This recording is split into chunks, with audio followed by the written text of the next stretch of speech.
दोस्तों मैं आप सभी को बता दूं, ये कहानी पूरी तरह काल्पनिक है। ये सिर्फ दर्शकों के मनोरंजन के लिए बनाई गई है। इसमें दर्शाए गए सभी पात्र, नाम, उत्पाद और घटनाएं पूरी तरह काल्पनिक है। ये कहानी किसी भी तरह से किसी भी व्यक्ति के भावनाओं, प्रथाओं, परंपराओं और विश्वासों के अपमान नहीं करती है।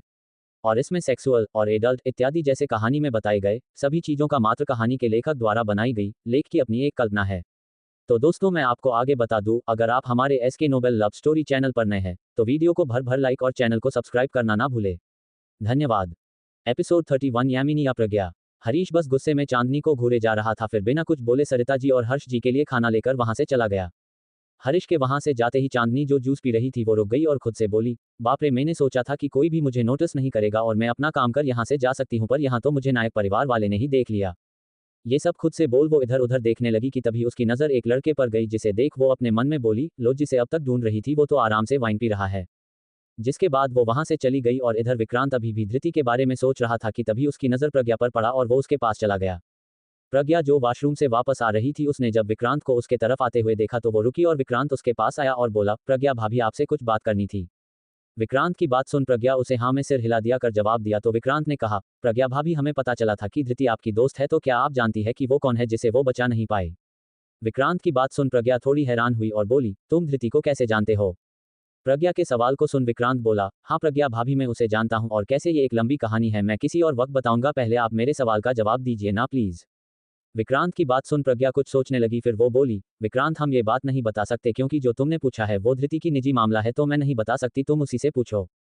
प्रज्ञा की इस बात को सुन विक्रांत थोड़ा निराश हुआ, पर फिर उसने खुद को संभाल और वहां से स्टेज की तरफ चला गया। वही प्रज्ञा विक्रांत की बातों के बारे में सोचते हुए अपने मन में बोली, धृति ने विक्रांत को ये बात कैसे बता दिया, इस बात को तो किसी के सामने भी नहीं कहती। ये सोचते हुए वो भी हाल में आ गई। तभी विक्रांत ने माइक लिया और जोश से बोला, हेलो एवरीवन, जैसे सब जानते हैं और मेरे पापा ने भी कहा है कि ये पार्टी मेरे लिए रखी है, तो गाइज मेरे पार्टी में आने के बाद कोई डांस ना हो तो कैसे चलेगा। इसके बाद वो साहिल को देखते हुए बोला, तो चलिए अब मेरा प्यारा दोस्त जिसका अभी अभी शादी हुआ है उसके और उसकी पत्नी यानी हमारी भाभी दोनों आज नाचेंगे और हम सब भी उनके साथ नाचेंगे, तो चलिए फ्लो पर और शुरू हो जाए। ये बोल उसने डीजे को गाना बजाने के लिए इशारा किया तो गाना शुरू हुआ और विक्रांत ने साहिल और प्रज्ञा को हॉल के बीच लॉकर छोड़ा और कुछ कपल्स उन दोनों के चारों तरफ खड़े होकर गाने पर डांस करना शुरू किया। भोली सी सूरत आंखों में मस्ती आए हाय, अरे भोली सी सूरत आंखों में मस्ती दूर खड़ी शर्माए, आए हाय एक झलक दिखलाए कभी कभी आंचल में छुप जाए, आए हाय मेरी नजर से तुम देखो तो यार नजर वो आए, भोली सी सूरत आंखों में मस्ती दूर खड़ी शर्माए, आए हाय एक झलक दिखलाए कभी कभी आंचल में छुप जाए, आए हाय मेरी नजर से तुम देखो तो यार नजर वो आए, भोली सी सूरत आंखों में मस्ती आए हाय। हम लाला आलाला आलाला। आज फिर प्रज्ञा और साहिल को एक दूसरे को इतने करीब से महसूस करते हुए दिल धड़क रहा था और एक अजीब सा एहसास हो रहा था। हम लड़की नहीं है, वो जादू है। और कहा क्या जाए, रात को मेरे ख्वाब में आई वो जुल्फें बिखराए, आंख खुली तो दिल चाहा फिर नींद मुझे आ जाए, बिन देखे ये हाल हुआ देखो तो क्या हो जाए, भोली सी सूरत आंखों में मस्ती दूर खड़ी शर्माए, आय हाय एक झलक दिखलाए कभी कभी आंचल में छुप जाए, आय हाय मेरी नजर से तुम देखो तो यार नजर वो आए, भोली सी सूरत आंखों में मस्ती आय हाय। ला ला ला ला ला ला ला ला ओहो आहा आला ला। हम सावन का पहला बादल उसका काजल बन जाए, मौज उठे सागर में जैसे ऐसे कदम उठाए, रब ने जाने किस मिट्टी से उसके अंग बनाए, छम से काश कहीं से मेरे सामने वो आ जाए, भोली सी सूरत आंखों में मस्ती दूर खड़ी शर्माए, आय हाय एक झलक दिखलाए कभी कभी आंचल में छुप जाए, आय हाय मेरी नजर से तुम देखो तो यार नजर वो आए, भोली सी सूरत आंखों में मस्ती दूर खड़ी शर्माए, आय हाय आय हाय। अभी गाना खत्म हुआ ही था कि तभी हाल का दरवाजा खुला और एक लड़की black colour deep neck gown के साथ ब्लैक हील्स पहने और हील से आवाज करते हुए अंदर आई। जब विक्रांत, यशु, हरीश, सरिता जी और हर्ष जी की नजर उस लड़की पर पड़ी तो वो हैरान हो गए और वही साहिल उसे देख अचानक से बोला, यामिनी। वही प्रज्ञा जो अभी भी साहिल के साथ की नजदीकी में थोड़ी खोई हुई थी, वो साहिल के ऐसे किसी और के नाम को लेते सुन होश में आए और यामिनी की तरफ मुड़ी। जब उसकी नजर यामिनी पर पड़ी तो वो कंफ्यूजन में उसे देखने लगी कि तभी साहिल जल्दी से यामिनी के पास चला गया, जिसे देख प्रज्ञा बस उसे जाते हुए देखती रह गई। वही साहिल को ऐसे बिना सोचे समझे यामिनी की तरफ जाते देख विक्रांत, यशु, हरीश, सरिता जी और हर्ष जी को प्रज्ञा के लिए बुरा लगने लगा। वही सरिता जी अपने मन में बोली, साहिल ये तुम क्या कर रहे हो, प्रज्ञा को ऐसे क्यों छोड़कर उसके पास क्यों जा रहे हो। अब आगे क्या होगा, अब किसे चुनेगा साहिल, क्या ये साहिल और प्रज्ञा के बीच के रिश्ते का अंत है। यामिनी को यहाँ देख विक्रांत, यशु और हर्ष के चेहरे पर शिकन क्यों आई। चांदनी का विक्रांत के घर में आने का मकसद क्या हो सकता है। एपिसोड 32 पहला प्यार। साहिल जल्दी से यामिनी के पास गया, वही यामिनी ऐसे साहिल को उसके पास आते देख खुश हो गई और मुस्कुराते हुए साहिल को देखने लगी। साहिल उसके पास आया और उसे देख बोला, यामिनी तुम यहाँ क्या कर रही हो, और वो भी मेरे मना करने के बाद। साहिल की बात सुन यामिनी का चेहरा थोड़ा उतर गया, पर उसने खुद के नाखुशी को छुपा कर बोली, साहिल प्लीज अभी के लिए तुम कुछ मत कहो, मॉम और डैड भी आए और मैं नहीं चाहती कि उन्हें बुरा लगे। यामिनी की बात को सुन साहिल ने यामिनी के पीछे नजर डाला तो उसने देखा कि दरवाजे से 50 साल का एक आदमी जिसने महंगा सूट पहना था और 45 से 48 साल के बीच की औरत बहुत सारा मेकअप लगाए और एक महंगी ड्रेस में आते हुए दिखे। उन दोनों को देख वहां आए सारे मेहमान थोड़े हैरान थे क्योंकि इस मुंबई में 4 परिवार ऐसे थे जिन्हें देख पाना आसान नहीं था, जिसमें से यामिनी सहगल का परिवार भी एक थे और उनके साथ नायक परिवार, गुप्ता परिवार और जोशी परिवार पर आज बस 3 ही परिवार से सब रूबरू थे। यामिनी के परिवार को देखना चाहते हुए भी नायक और गुप्ता परिवार को उन सबके पास जाना पड़ा। वही प्रज्ञा जो अभी भी इस सब चीजों को समझ नहीं पाई थी वो उन सबको बस देखे जा रही थी कि तभी गणेश वहां आया और बोला, प्रज्ञा वो लड़की कौन है, तुमने हमें नहीं बताया इसके बारे में। प्रज्ञा जो उन सबको देख रही थी वो गणेश की बात सुन थोड़े अजीब से लहजे में बोली, अगर हमें पता होता तो हम आपको बताते पर हमें खुद पता नहीं है। प्रज्ञा की बात सुन गणेश उसे देखने लगा। वही प्रज्ञा अपने मन में बोली, हमें ये समझ नहीं आ रहा कि क्यों इस लड़की को साहिल के साथ देख बुरा लग रहा है जबकि मैंने तो साहिल जी को कभी वो हक भी नहीं दिया है। वही इधर साहिल को समझ नहीं आ रहा था कि वो अब क्या करे कि तभी हर्ष जी ने यामिनी और उसके परिवार से बात कर उन्हें अंदर लेकर आए। फिर सब अंदर आए और फिर से पार्टी शुरू हुई। वही यामिनी ने जानबूझकर साहिल से चिपक कर खड़ी थी जिसे देख साहिल का परिवार, विक्रांत और यशु को प्रज्ञा के लिए बुरा लग रहा था। वो सब अपने ही सोच में घूम थे कि तभी यामिनी ने साहिल को लेकर डांस फ्लोर पर आए और उसके साथ गाने पर नाचना शुरू किया। ला ला ला ला ला ला ला ला ला ला ला ला ला ला। साथिया ये तूने क्या किया, बेलिया ये तूने क्या किया, मैंने किया तेरा इंतजार, इतना करो ना मुझे प्यार, इतना करो ना मुझे प्यार, साथिया ये तूने क्या कहा, बेलिया ये तूने क्या कहा, यूं ना कभी करना इंतजार, मैंने किया है तुमसे प्यार, मैंने किया है तुमसे प्यार, साथिया ये तूने क्या किया, बेलिया ये तूने क्या किया, इतनी मोहब्बत सह ना सकूंगा, सच मानो जिंदा रह ना सकूंगा, तुझको संभालूं ये मेरा जिम्मा, मैं हूं तो क्या है जाने तमन्ना, अब जीना मरना मेरा जानम तेरे हाथ है, मैंने कहा ना सनम अब तू मेरे साथ है, तो फिर संभाल लला के मैं चला, ललला जाना कहाँ, ललला दिल में आ ललला ललला ललला ललला। साहिल और यामिनी को ऐसे करीब देख प्रज्ञा को अजीब सी बेचैनी हो रही थी जिस वजह से वो धीरे बिना किसी को बोले वहां से बाहर चली गई। वही साहिल को यामिनी के उसके इतना पास आना से आज पहली बार उसे अच्छा नहीं लग रहा था, पर उससे भी ज्यादा उसे गिल्ट हो रहा था कि उसने प्रज्ञा को ये सब कुछ नहीं बताया था और अब भी बोल नहीं पा रहा था। साथिया ये तूने क्या किया, बेलिया ये तूने क्या किया, दिल के चमन का हंसना तो देखो, जागी नजर का सपना तो देखो, ऐसे बने हम एक जान एक दिल, तू है कि मैं हूं कहना है मुश्किल, जोखा बसंती है तू, तन है गुलाबी मेरा, दो रंग मिलने के बाद होते नहीं है जुदा, तो फिर संभाल लला के मैं चला, ललला जाना कहाँ, ललला दिल में आ ललला ललला ललला ललला। साथिया ये तूने क्या कहा, बेलिया ये तूने क्या कहा, यूं ना कभी करना इंतजार, मैंने किया है तुमसे प्यार, मैंने किया है तुमसे प्यार, साथिया ये तूने क्या किया, बेलिया ये तूने क्या किया। जब गाना खत्म हुआ तो साहिल बिना कुछ बोले वहां से चला गया। वही धृति जिसने प्रज्ञा को बाहर जाते देख लिया तो वो भी प्रज्ञा के पीछे बाहर चली गई। वही जब विक्रांत ने देखा कि साहिल की वजह से प्रज्ञा को दर्द मिला तो वो भी प्रज्ञा के पीछे बाहर चले गया। जब विक्रांत बाहर आया और प्रज्ञा के पास गया तो उसकी नजर प्रज्ञा के पास खड़ी धृति को खड़े देख वो इसकी ओर बढ़ गया। वही इधर धृति अपनी दोस्त के चेहरे को ऐसा मुरझाया हुआ देख वो भी दुखी हो गई और थोड़े दुखी आवाज में बोली, प्रग तुम ठीक तो हो ना, और वो लड़की कौन है तुम्हें पता है क्या। कि तभी पीछे से आवाज आया, वो साहिल का पहला प्यार है पर अभी नहीं है। विक्रांत की बात को सुन प्रज्ञा और धृति दोनों थोड़े हैरान थे और धृति बोली, क्या साहिल जीजू का पहला प्यार। जिस पर विक्रांत ने हाँ में सिर हिलाया तो धृति गुस्से में बोली, अगर वो लड़की साहिल जी का पहला प्यार था तो उन्होंने प्रज्ञा से शादी क्यों की। अब आगे क्या होगा, क्या सच में यामिनी साहिल का पहला प्यार है, और अगर ऐसा था तो साहिल ने प्रज्ञा से शादी क्यों किया था। अब क्या करेगा साहिल, किसका साथ देगा और किसे हमेशा के लिए छोड़ देगा। प्रज्ञा को साहिल और यामिनी के बीच की नजदीकी क्यों कटक रही है जबकि उसने साहिल को पति का दर्जा भी नहीं दिया है। एपिसोड 33 यामिनी का असली मकसद। प्रज्ञा ने जब विक्रांत में मुंह से ये सुना कि यामिनी असल में साहिल का पहला प्यार है तो उसके दिल में टीसी उठी और बाहर की तरफ मुड़ गई। वही धृति विक्रांत की बात सुन भड़क गई और बोली, अगर ऐसी बात थी तो उसने प्रज्ञा से शादी क्योंकि उसी लड़की से शादी कर सकता था ना, और इससे मेरी दोस्त का ऐसा मजाक भी नहीं बनता। धृति की बात को सुन विक्रांत को अब प्रज्ञा के लिए बुरा फील हो रहा था और वो प्रज्ञा को देखने लगा। वही प्रज्ञा बस बाहर देखे जा रही थी और किसी सोच में डूबा हुई थी, और जब धृति ने ये देखा तो वो प्रज्ञा के पास आकर उसके कंधे पर हाथ रख बोली, प्रज्ञा तुम ठीक तो होना, और अगर चाहिए तो मुझे बोलो, मैं उस साहिल को नहीं छोड़ूंगी। जो प्रज्ञा अभी भी सोच में डूबी थी, धृति के हाथ रखने पर वो सोच से बाहर आए और बोली, धृति तुम्हें कुछ करने की जरूरत नहीं है और मुझे कुछ देर अकेले रहना है। प्रज्ञा की बात सुन धृति कुछ बोलना चाहती थी पर प्रज्ञा का सख्त चेहरे को देख वो विक्रांत के साथ वहां से चली गई। उन दोनों के वहां से जाते ही प्रज्ञा ने एक गहरी सांस ली और गार्डन की तरफ बढ़ गई।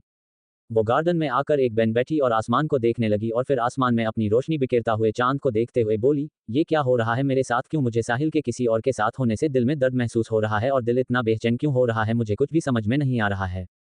फिर प्रज्ञा अपने हाथों को देखते हुए अपने मन में बोली, अब चाहे जो हो जाए हमें ये नहीं भूलना है कि मेरा यहाँ आना और यहाँ रहना का सिर्फ एक ही मकसद है, और इसलिए हमें ऐसी कोई भी चीज़ को नहीं सोचना है जो मुझे अपने मकसद से ध्यान हटा दे।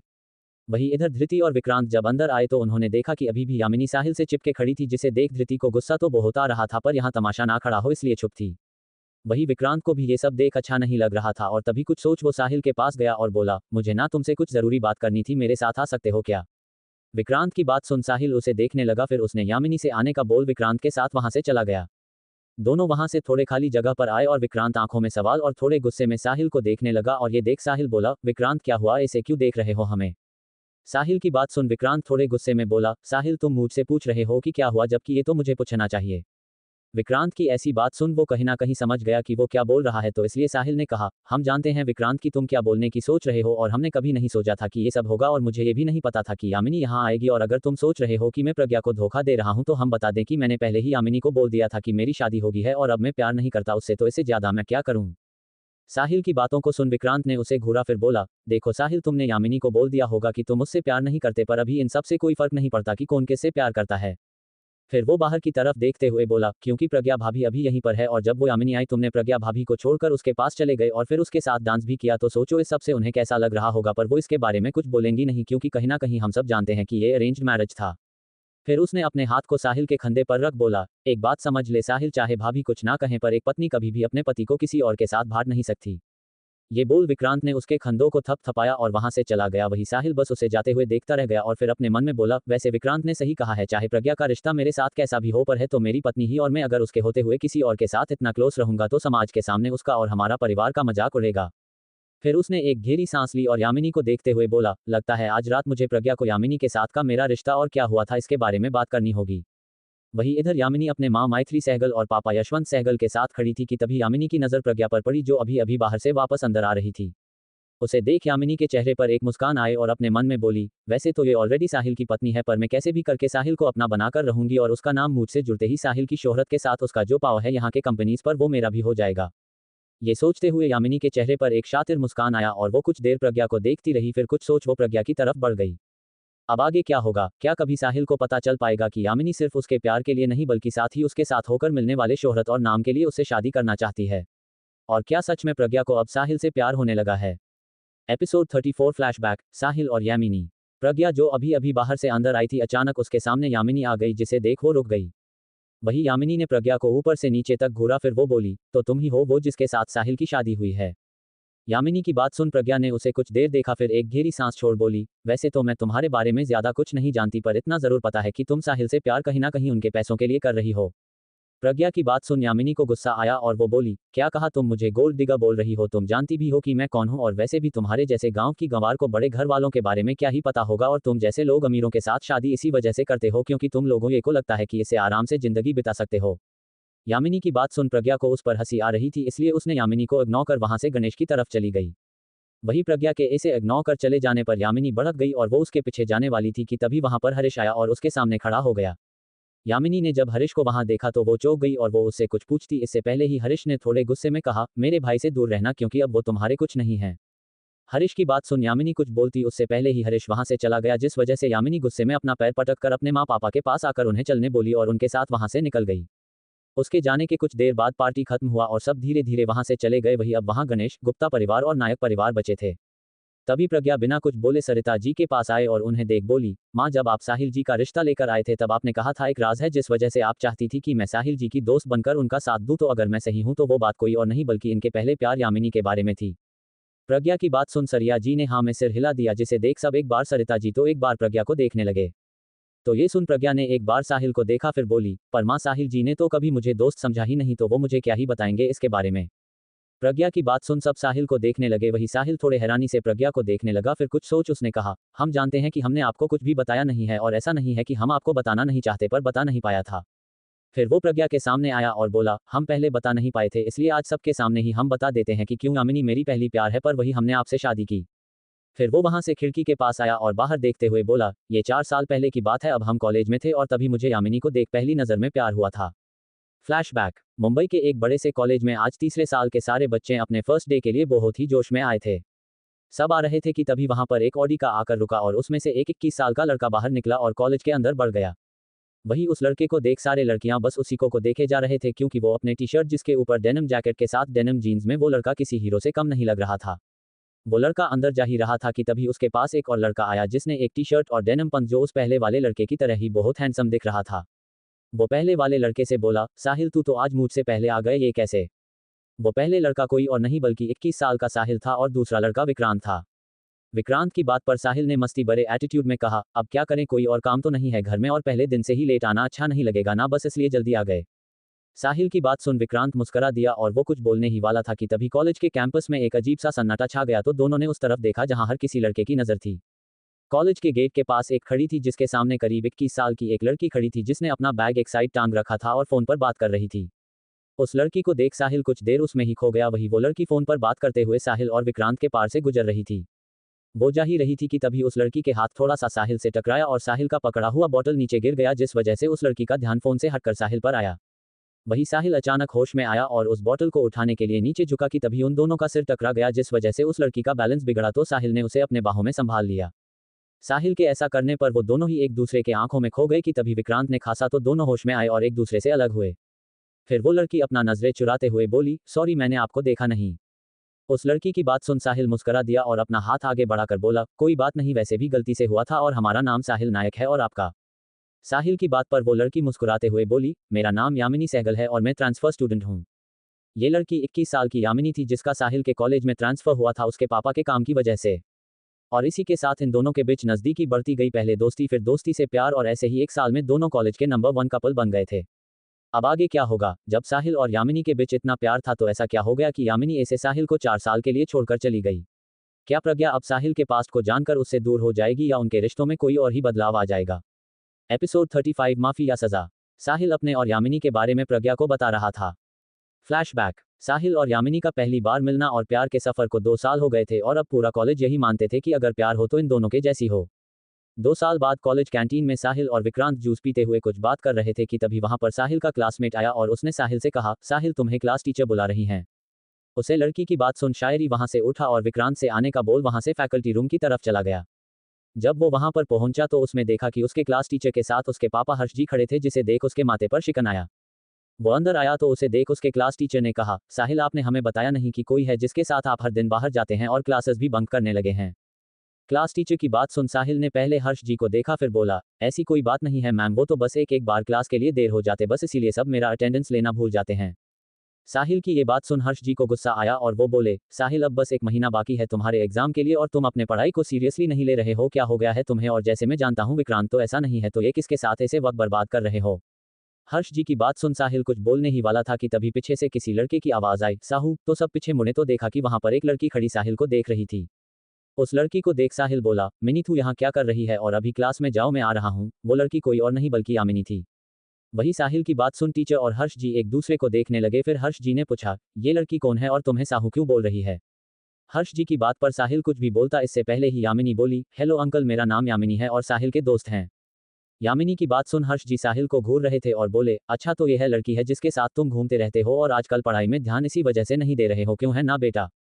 हर्ष जी की बात सुन साहिल को थोड़ा गुस्सा आया पर यामिनी के सामने खुद को कंट्रोल कर बोला, डैड प्लीज मैं अभी इसके बारे में बात नहीं करना चाहता और आप चिंता मत कीजिए, हम एग्जाम्स में अच्छे मार्क्स लाएंगे और अब तो हम आपके कंपनी भी ज्वाइन कर ली, इसलिए मुझसे कुछ ना बोले मेरे चॉइसेस को लेकर। साहिल की बात सुन हर्ष जी को गुस्सा भी आ रहा था और अफसोस भी हो रहा था कि क्यों उन्होंने साहिल को सब दे दिया। इसके बाद हर्ष जी साहिल को बिना कुछ बोले वहां से चले गए और यहाँ साहिल ने एक गहरी सांस ली और यामिनी को देख पूछा, मिनी तू यहाँ क्या कर रही थी? साहिल की बात सुन यामिनी उसका हाथ पकड़ उसे वहां लेकर जाते हुए बोली, साहिल वैसे भी तुम्हारे पापा ने कुछ नहीं कहा इसलिए हम अभी पार्क जाकर आते हैं। ऐसे ही कुछ दिन बीत गए और साहिल का एग्जाम खत्म हुआ और वो अपने कमरे में बैठ कुछ सोच रहा था। फिर वो वहां से उठा और नीचे आया तो उसने देखा कि सरिता जी कुछ काम कर रही थी, वही हर्ष जी लैपटॉप में काम कर रहे थे। साहिल सरिता जी के पास गया और बोला, माँ आपसे कुछ जरूरी बात करनी थी, आप हैं क्या अभी? साहिल की बात सुन सरिता जी मुस्कुरा दी और बोली, बेटा हम तो फ्री ही हैं, आप बताइए क्या जरूरी बात करनी है? सरिता जी की बात सुन वो कुछ देर चुप था, फिर उसने सरिता जी से यामिनी और उसके रिश्ते के बारे में बताया जिसे सुन सरिता जी थोड़ी हैरान हो गई। वही साहिल की बातों को सुन हर्ष जी को अच्छा नहीं लगा और बोले, साहिल वो बड़ी घर से तो है पर उस लड़की के पास संस्कार है भी या नहीं पाता नहीं और तुम उससे अपनी पूरी जिंदगी बिताना चाहती हो। हर्ष जी की बात पर साहिल बोला, डैड वो असल में बहुत अच्छी लड़की है और ये बात उसे मिलकर बात करने से पहले आपको पता नहीं चलेगा। ऐसे ही कुछ देर दोनों यामिनी को लेकर अपने अपने बात रख रहे थे जिसे देख अब सरिता जी ने उन दोनों को चुप करते हुए बोली, आप दोनों अब शांत हो जाए क्योंकि अब उस लड़की को देखने के बाद ही कुछ सोचेंगे। इसके बाद सरिता जी ने साहिल को यामिनी को घर लेकर आने बोला और कुछ दिन बाद वो घर आए और तब उसका अच्छा बिहेवियर और साहिल के खुशी को देख सरिता जी और हर्ष जी उन दोनों के रिश्ते के लिए मान गए। इस सब के बाद 1 साल में जब यामिनी के स्टडीज खत्म हुआ तो उन दोनों की शादी के लिए दोनों परिवार में बात हुआ जिसके बाद दोनों की सगाई हुआ। फिर कुछ दिन बाद जब उन दोनों का संगीत था, उस दिन यामिनी और उसका परिवार घर में नहीं थे, जिसके पता लगते ही वो यामिनी को ढूंढने वहां से चला गया। वो उसके घर गया, फिर उसके सारे दोस्तों से भी पीछा, पर किसी को उसके बारे में पता नहीं था कि तभी उसे पता चला कि वो एयरपोर्ट में है। ये पता चलते ही वो जल्दी से एयरपोर्ट पहुंचा तो देखा कि वो फ्लाइट में चढ़ रही थी, जिसे देख वो हैरान हो गया और उसके पास जाना चाहता था पर नहीं जा पा रहा था कि तभी यामिनी ने उसे कॉल किया। यामिनी का कॉल देख उसने तुरंत उठाया तो उस तरफ से यामिनी ने थोड़े जल्दबाजी में बोली, साहिल आई एम सॉरी पर मैं अभी तुमसे शादी नहीं करना चाहती और मैं तुमसे दूर जा रही हूँ और मुझे ढूंढने की कोशिश मत करना। यामिनी की बात को सुन साहिल जम गया और वो कुछ बोलना चाहता था पर उससे पहले ही कॉल कट गया और वो बेसुध होकर अपने घुटनों में गिर गया। Flashback and. साहिल सब बोलने के बाद खामोश हो गया, वही प्रज्ञा बस साहिल को देख रही थी और वही बाकी सब। प्रज्ञा को कुछ देर की खामोशी के बाद साहिल बोला, प्रज्ञा आप हमें इस सच को पहले ही ना बताने का सजा दे सकती हैं क्योंकि गलती तो मेरा ही था। अब आगे क्या होगा, क्या इस सब के जानने के बाद प्रज्ञा साहिल को उसे सच ना बताने पर माफ कर देगी या कोई सजा? जब यामिनी ने वादा किया था कि वो साहिल को कभी नहीं छोड़ेगी तो क्यों आखिर में उसने साहिल को बिना कुछ समझाए बस मुझे भूल जाना और मैं तुमसे शादी नहीं कर सकती बोलकर चली गई।